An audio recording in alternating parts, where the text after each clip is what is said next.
Memilukan. Kakek pengemis ini sering diludahi, padahal penjaga pintu goib. Identitas aslinya bikin gemetar.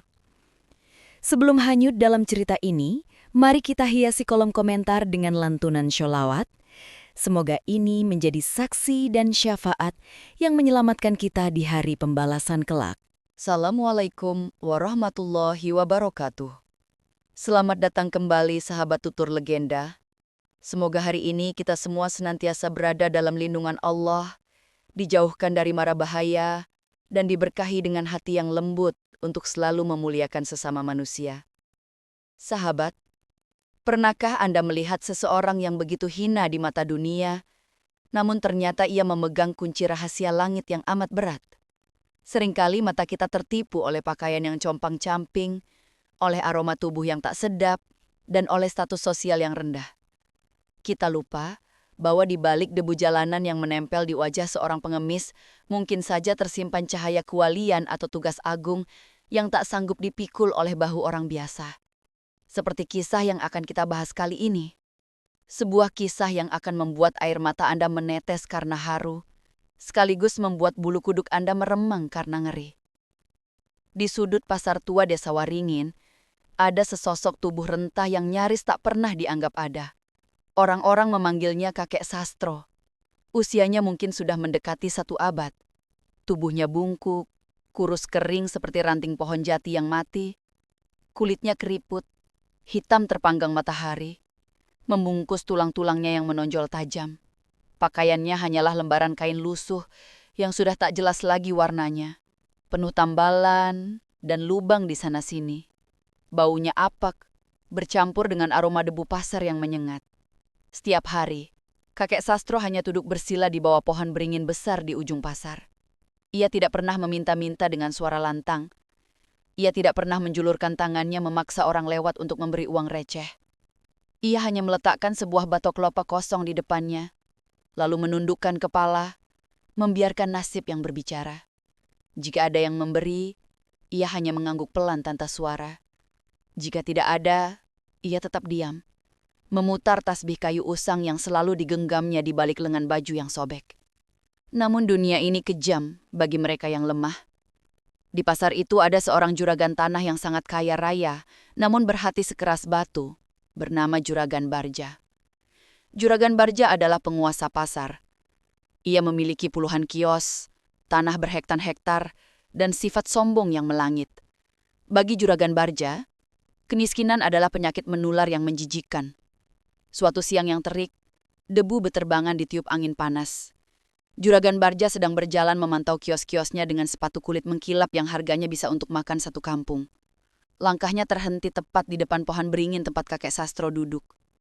Juragan Barja menutup hidungnya dengan sapu tangan sutra. Matanya memandang jijik ke arah kakek Sastro. "Hei, tua bangka, sudah berapa kali saya bilang, jangan kotori pemandangan pasar saya dengan gembel sepertimu. Kau itu merusak rezeki pedagang di sini. Orang jadi malas belanja karena bau busukmu." Kakek Sastro perlahan mengangkat wajahnya. Matanya yang keruh namun teduh menatap Juragan Barja. Tidak ada kemarahan di sana, hanya tatapan iba yang aneh. "Ngapunten, Den. Saya hanya numpang berteduh." Suaranya parau, nyaris tak terdengar, seperti gesekan daun kering. Berteduh. Ini tanah saya. Pohon ini ada di wilayah saya." Juragan Barja semakin murka melihat ketenangan si pengemis.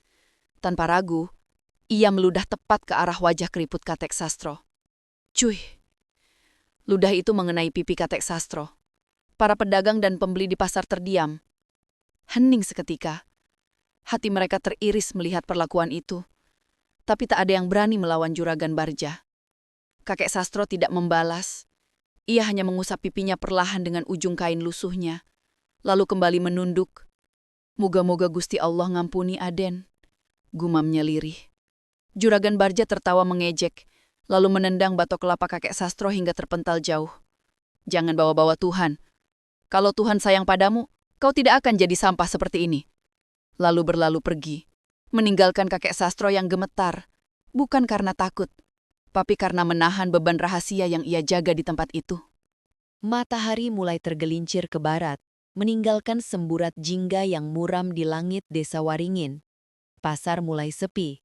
Para pedagang mengemasi barang dagangan mereka dengan tergesa-gesa. Ada yang aneh dengan sore itu. Angin bertiup lebih kencang dari biasanya, membawa hawa dingin yang menusuk tulang. Padahal siang tadi panasnya bukan main. Burung-burung gagak berputar-putar di atas pohon beringin tua tempat kakek Sastro duduk. Suara koak mereka terdengar serak dan menyayat hati. Malam itu adalah malam Jumat Kliwon. Bagi penduduk desa Waringin, ini bukan sekadar penanggalan biasa. Ini adalah malam keramat di mana batas antara dunia manusia dan dunia goib menipis setipis kulit bawang. Dan pusat dari segala misteri itu, konon berada tepat di bawah pohon beringin kurung di ujung pasar itu. Orang-orang desa tidak tahu mengapa kakek Sastro tidak pernah mau pindah dari tempat itu, bahkan saat hujan badai sekalipun. Mereka mengira ia gila atau sudah tidak punya akal sehat. Tapi malam ini, sahabat, kita akan melihat apa yang sebenarnya dilakukan oleh kakek tua yang malang itu. Saat kegelapan malam benar-benar menyelimuti desa, suasana di sekitar pohon berimin berubah drastis. Akar-akar gantung pohon itu tampak bergerak-gerak pelan seolah hidup. Suara gamelan sayup-sayup terdengar dari kejauhan, padahal tidak ada satupun warga yang sedang mengadakan hajatan. Kakek Sastro yang seharian tadi terlihat lemah dan ringkih, kini mengubah posisi duduknya. Ia bersila dengan tegak sempurna. Matanya yang tadi keruh kini terpejam rapat.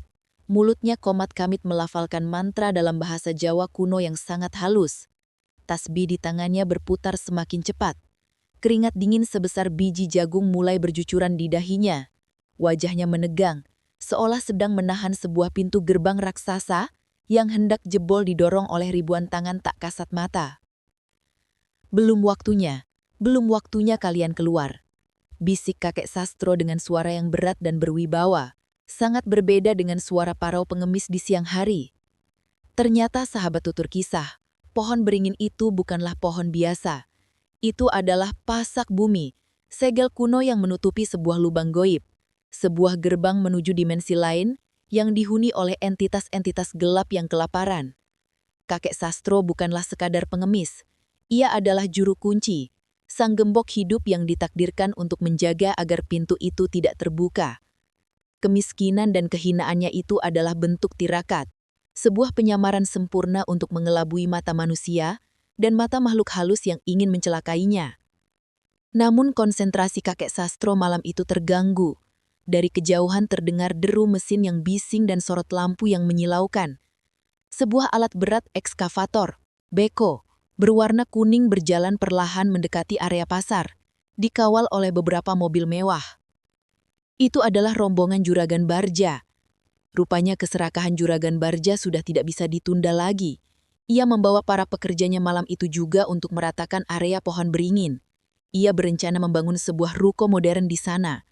Ia sengaja memilih malam hari agar tidak ada warga yang protes atau menghalanginya. "Hancurkan pohon sialan itu sekarang juga!"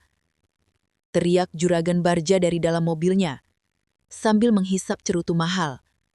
"Aku tidak peduli mau malam Jumat atau malam apa, bisnis adalah bisnis." Kakek Sastro membuka matanya. Sorot matanya tajam, memancarkan cahaya merah yang samar. Ia tahu, jika pohon ini ditebang malam ini, saat segel sedang lemah-lemahnya, maka malapetaka besar akan menimpa seluruh desa. Bukan hanya pasar yang hancur, tapi nyawa ratusan warga akan menjadi tumbal bagi makhluk-makhluk yang lepas dari penjara goib itu. Dengan sisa tenaganya, kakek Sastro bangkit. Ia berdiri menghadang alat berat raksasa itu. Tubuhnya yang kecil terlihat sangat rapuh di hadapan mesin besi yang siap menggilas apa saja. "Berhenti!" teriak kakek Sastro. Suaranya menggelegar, membuat sopir alat berat itu terkejut dan menginjak rem mendadak. Juragan Bardja yang mendengar teriakan itu langsung turun dari mobil dengan wajah merah padam karena marah. Juragan Bardja berjalan mendekat dengan langkah lebar, diikuti oleh 2 orang centeng, pengawal, berbadan kekar. Wajahnya menyiratkan kebencian yang mendalam. Ia merasa harga dirinya diinjak-injak karena perintahnya dihentikan oleh seorang pengemis tua. "Dasar gembel gila," hardik Juragan Bardja. Kau lagi, kau lagi. Siang tadi sudah kubilang pergi. Sekarang kau malah sok jadi pahlawan menghalangi jalanku. Kau mau mati terkubur di sini, hah? Kakek Sastro tidak gentar. Ia merentangkan kedua tangannya, melindungi pohon beringin di belakangnya. Den Barja, saya mohon, dengarkan saya sekali ini saja, ucap kakek Sastro, kali ini dengan nada yang sangat serius, namun tetap sopan. Jangan ganggu tempat ini malam ini. Ini bukan tanah biasa. Ada sesuatu di bawah sana yang tidak boleh dibangunkan. Jika Adin menebang pohon ini sekarang, celaka yang akan datang tidak akan bisa ditolak dengan uang sebanyak apapun. Omong kosong klenik. Juragan Barja meludah lagi. Kali ini tepat mengenai dada telanjang kakek Sastro. Kau cuma mau menakut-nakuti aku supaya kau bisa tetap tidur gratis di sini kan? Dasar parasit. Kalian, Juragan Barja menoleh ke arah centengnya. Seret dia. Kalau dia melawan, patahkan saja kakinya. Tanpa ampun, dua centeng bertubuh raksasa itu menerjang maju. Mereka menarik paksa tubuh ringkih kakek Sastro. Sang kakek yang sedang memusatkan energi batinnya untuk menahan pintu goib tidak memiliki pertahanan fisik yang cukup. Ia dibanting ke tanah berbatu dengan keras. Buk! Suara benturan tulang tua dengan tanah keras itu terdengar ngilu. Kakek Sastro mengerang kesakitan. Darah segar mengalir dari pelipusnya. Namun ia berusaha merangkak kembali ke arah pohon. Jangan tebang, rintihnya putus asa. Singkirkan dia, teriak Juragan Barja. Salah satu centeng menendang perut kakek Sastro, hingga ia terguling dan muntah darah. Di saat yang sama, Juragan Barja memberi kode pada operator alat berat. Hantam pohon itu sekarang, robohkan sampai ke akar-akarnya. Mesin menderu. Lengan besi ekskavator itu terangkat tinggi, lalu dengan kekuatan penuh menghantam batang pohon beringin tua itu. Krak! Suara kayu patah terdengar seperti jeritan kesakitan. Pohon beringin itu berguncang hebat. Detik itu juga, angin yang tadinya kencang mendadak berhenti total. Suasana menjadi hening. Sunyi yang mencekam, seolah-olah alam semesta sedang menahan nafas. Namun dari lubang bekas akar yang mulai terangkat, keluarlah asap hitam pekat yang berbau seperti belerang dan daging busuk. Tanah di sekitar pasar mulai bergetar. Bukan gempa bumi biasa. Getaran itu disertai suara geraman rendah yang berasal dari dalam perut bumi. Ger, ger. Para centeng yang tadi gagah berani mulai mundur ketakutan. Juragan, ada apa ini? Tanya salah satu centeng dengan wajah pucat. Juragan Barja juga merasakan kakinya gemetar, tapi kesombongannya menutupi akal sehatnya. Cuma gas alam. Teruskan, jangan berhenti. Tapi perintah itu terlambat. Dari balik asap hitam muncul bayang-bayang tinggi besar. Mata mereka menyala merah seperti bara api. Suara tawa melengking terdengar memecahkan gendang telinga. Hihihihihi. Pintu goib telah terbuka. Segel telah rusak karena darah sang penjaga tertumpah dan pohon pelindung telah dilukai. Makhluk-makhluk itu tidak berbentuk manusia utuh. Ada yang berkepala kerbau dengan tubuh berbulu lebat, ada ular raksasa dengan wajah wanita, dan sosok-sosok hitam tinggi yang siap memangsa jiwa siapa saja yang ada di sana. Sasaran utama mereka jelas, orang yang telah merusak rumah mereka, Juragan Barja. Kepanikan melanda. Para pekerja lari tunggang langgang meninggalkan alat berat mereka. Dua centeng Juragan Barja yang tak digarang, kini terkencing-kencing di celana dan berlari menjauh, meninggalkan majikan mereka sendirian. Juragan Barja terpaku di tempat. Kakinya seolah dipaku ke tanah. Di hadapannya, sesosok makhluk tinggi besar hitam dengan taring mencuat sedang menatapnya lapar. Makhluk itu mengulurkan tangan yang penuh kuku tajam ke arah leher Juragan Barja. "Tolong! Tolong!" teriak Juragan Barja. Suaranya hilang ditelan ketakutan. Hartanya yang miliaran rupiah tidak bisa menyogok makhluk ini. Sertifikat tanahnya tidak berlaku di dunia mereka. Ia sadar, ajal sudah di depan mata. Namun tepat saat cakar makhluk itu hampir menyentuh leher Barja, Sebuah cahaya putih menyilaukan meledak dari arah belakang. "Kembali ke tempatmu, wahai Asura!" Suara itu bukan suara kakek sastro yang parau. Itu adalah suara yang berwibawa, penuh tenaga dalam yang dahsyat, dan menggetarkan dada siapapun yang mendengarnya. Juragan Bardja menoleh, matanya terbelalak tak percaya. Di sana, kakek sastro sudah berdiri tegak. Tidak ada lagi tubuh bungkuk. Tidak ada lagi gemetar di kakinya. Pakaian compang-campingnya berkibar ditiup angin aura yang keluar dari tubuhnya. Meskipun masih memakai baju pengemis, tapi bayangan yang terbentuk di belakangnya bukanlah bayangan orang tua, melainkan bayangan seorang kesatria dengan pakaian kerajaan lengkap dan keris pusaka di pinggang. Luka di pelipis kakek sastro bercahaya keemasan. Ia mengangkat tangan kanannya ke udara. Tasbih kayu usang yang tadi ia pegang, kini bersinar terang benderang seperti untayan bintang. "Kalian tidak punya hak atas dunia ini selagi aku masih bernafas," ucap kakek sastro. Ia menghentakkan kakinya ke tanah. Bung! Gelombang energi kasat mata menyapu area itu. Makhluk-makhluk hitam yang tadi beringas, tiba-tiba menjerit kesakitan seolah terbakar api tak terlihat. Mereka mundur ketakutan. Juragan Bardja melihat pemandangan itu dengan mulut menganga. Ia melihat wajah kakek sastro berubah. Keriputnya seolah memudar sesaat, menampakkan wajah asli seorang pria gagah yang penuh karisma. "Raden Mas Suryo," bisik salah satu roh halus yang berwujud ular wanita. Suaranya mendesis ketakutan. Kau masih hidup?" Ya, sahabat tutur kisah, kakek pengemis yang setiap hari diludahi itu bukanlah orang sembarangan. Ia adalah Raden Mas Suryo, seorang pangeran dari keraton masa lalu yang memilih meninggalkan kemewahan duniawi.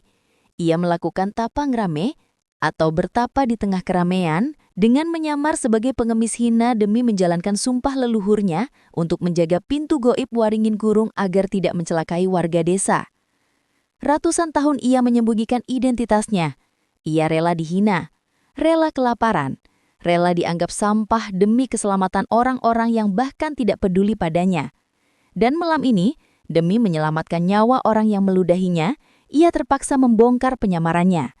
Kakek sastro atau Raden Mas Suryo mulai merapal ajian Waringin Sungsang. Tangannya bergerak cepat membentuk segel-segel tangan yang rumit. Cahaya dari tubuhnya semakin terang, membentuk dinding perisai yang mendorong paksa makhluk-makhluk itu kembali masuk ke dalam lubang di bawah pohon. "Tutup!" teriaknya sambil memukulkan telapak tangannya ke tanah. Tanah yang tadi retak perlahan menutup kembali. Asap hitam tersedot masuk. Jeritan makhluk-makhluk itu menghilang di telan bumi. Suasana kembali hening. Hanya napas tersengal Juragan Bardja yang terdengar. Setelah semua makhluk itu lenyap, cahaya di tubuh kakek sastro perlahan meredup. Tubuhnya yang tadi gagah kembali membungkuk. Kulitnya kembali keriput. Ia kembali menjadi sosok pengemis tua yang lemah, bahkan kini terlihat jauh lebih lelah dari sebelumnya. Menggunakan kekuatan sebesar itu dalam kondisi fisik yang tua renta, telah menguras seluruh energi kehidupannya. Kakek sastro terduduk lemas. Napasnya berat. Darah masih menetes dari luka di kepalanya akibat ulah centeng Bardja tadi. Juragan Bardja, yang masih gemetar hebat, merangkak mendekati kakek sastro. Rasa angkuh di wajahnya telah hilang sepenuhnya, digantikan oleh rasa takut dan penyesalan yang amat sangat. Ia baru saja menyaksikan bahwa orang yang selama ini ia anggap sampah, ternyata adalah sosok yang memiliki derajat ribuan kali lebih tinggi darinya, baik secara spiritual maupun kemuliaan. Kakek! Suara Juragan Bardja terbata-gata. Ia bersimpuh di kaki kakek sastro yang kotor dan penuh debu. Ia mencium kaki itu sambil menangis terseduh-seduh. "Ampuni saya, Kek. Ampuni saya. Saya buta, saya sombong. Saya tidak tahu kalau kakek adalah..." Kakek sastro tersenyum tipis. Sangat tulus. Tidak ada dendam sedikit pun di matanya. Ia menyentuh kepala Juragan Bardja dengan tangannya yang gemetar. "Bangunlah, Nak Bardja. Tidak ada yang perlu disembah selain Gusti Allah," bisiknya lirih. "Tapi saya sudah jahat. Saya sudah meludahi kakek. Saya mau membunuh kakek." Tangis Bardja semakin pecah. Aku hanyalah titipan. Tugasku menjaga, dan tugasmu sekarang adalah memperbaiki. Pintu itu sudah kututup kembali, tapi segelnya sudah retak. Ragaku sudah tidak kuat lagi menahannya untuk waktu yang lama. Sekarang, giliranmu. Apa yang harus saya lakukan, Kek? Saya akan lakukan apa saja. Saya akan berikan semua harta saya. Seru Bardja panik. Jangan rusak alam hanya untuk nafsumu. Jadikan tempat ini sebagai tempat ibadah atau taman untuk rakyat, bukan tempat maksiat atau keserakahan. Rawatlah pohon ini, rawatlah orang-orang miskin di sekitarmu. Itulah satu-satunya cara menebus dosamu dan menjaga desa ini tetap selamat. Setelah mengucapkan pesan itu, kakek sastro batu keras memuntahkan darah hitam. Pandangannya mulai kabur. Tugasnya di dunia ini sudah selesai. Ia telah menjaga sumpah leluhurnya hingga titik darah penghabisan. Keesokan paginya, warga desa Waringin digemparkan oleh dua berita besar. Pertama, Juragan Bardja yang terkenal kikir dan kejam, tiba-tiba membatalkan proyek pembangunan rukonya. Ia malah menyumbangkan tanah pasar itu untuk dibangun masjid dan taman desa. Ia terlihat menangis di tengah pasar, membagi-bagikan seluruh uang yang ada di dompetnya kepada para kuli panggul dan pengemis lain. Orang-orang bilang, Juragan Bardja sudah berubah total. Ia menjadi pendiam dan sering terlihat merenung di bawah pohon beringin itu. Berita kedua, dan yang paling menyayat hati, adalah ditemukannya jasad kakek sastro di bawah pohon beringin itu. Ia meninggal dalam posisi duduk bersila, seolah sedang berzikir. Namun anehnya, jasadnya tidak berbau busuk sama sekali. Justru tercium aroma wangi bunga melati dan kasturi yang sangat kuat dari tubuh rentanya yang penuh luka itu. Wajah kakek sastro terlihat tersenyum damai, sangat bersih dan bercahaya.